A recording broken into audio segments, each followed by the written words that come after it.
Hi అండి, ఎలా ఉన్నారు? ఈరోజు అయితే నేను టమాటా పప్పు గురించి చెప్పబోతున్నాను. ముందుగా ప్రెషర్ కుక్కర్ పెట్టుకొని ఆయిల్ పోసుకోవాలి.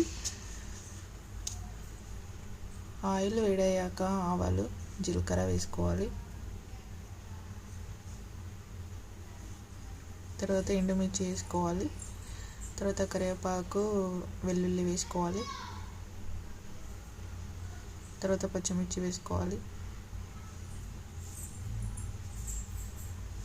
అలా కలుపుతూ ఉండాలి. తర్వాత పసుపు వేసుకోవాలి.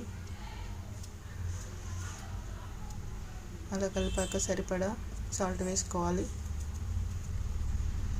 తర్వాత టమాటోస్ వేసుకోవాలి. పప్పు వేసుకొని అలా ఫ్రై చేస్తూ ఉండాలి. అలా ఫ్రై అయ్యాక సరిపడా వాటర్ పోసుకోవాలి.